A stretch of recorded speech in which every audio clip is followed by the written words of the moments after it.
पावन हो गया। अब प्रवेश करते हैं प्रज्ञा पुराण की कथा में। बोलिए पावन प्रज्ञा पुराण की जय।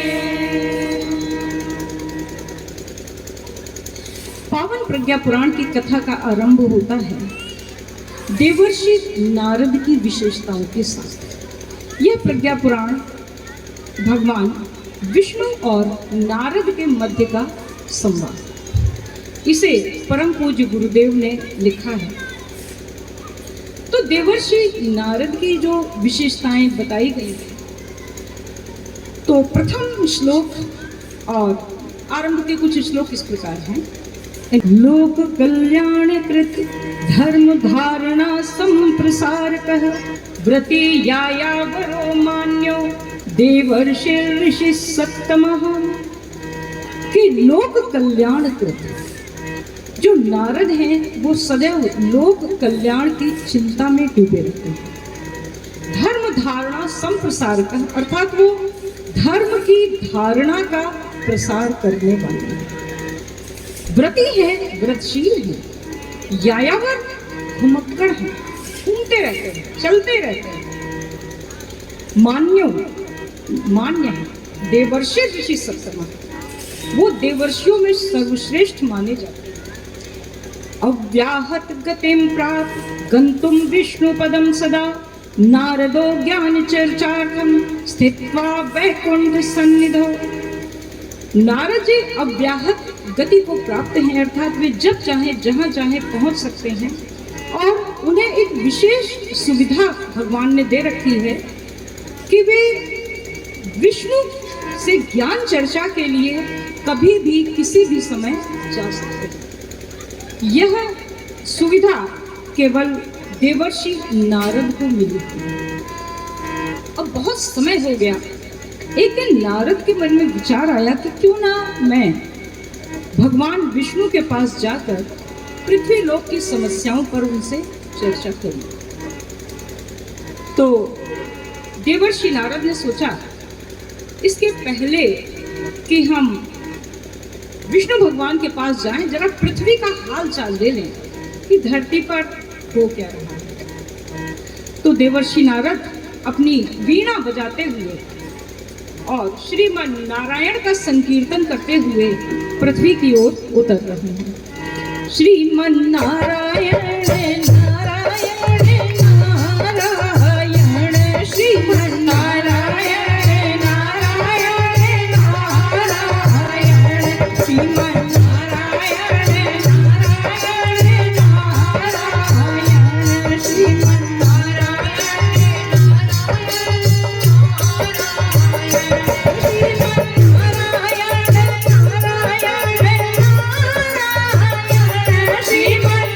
नारायण।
देवर्षि नारद की जय।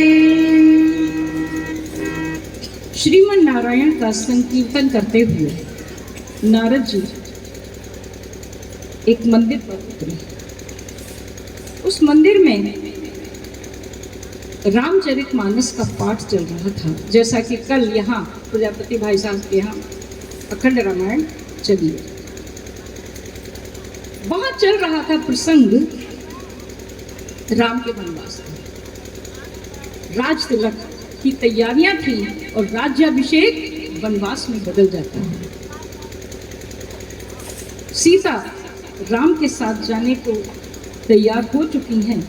लक्ष्मण का मुंह सूख रहा है और माता से आज्ञा लेने जाते हैं। तो माता उनसे क्या कहती हैं? ये नहीं कहती है कि तुम भी चले जाओगे, तुम्हें क्या करना, वो वनवास तो राम को मिला है। नहीं, ऐसा नहीं कहती हैं। वो कहती हैं अवध तहाँ जहाँ राम निवासु, तहाँ ही दिवस तहाँ भानु प्रकाशु, और जो पे सिय राम वन जाही, अवध तुम्हार काम कछु। अवध तहाँ जहाँ राम निवासु, अवध तहाँ जहाँ राम निवासु, तहाँ ही दिवस जहाँ भानु प्रकाशु, तहाँ ही दिवस जहाँ जो पैसिय राम वन जानी, जो पैसिय राम वन जानी, अवध तुम्हारे काम कछु नाहीं, अवध तुम्हारे काम कछु नाहीं, अवध तुम्हारे काम कछु नाहीं।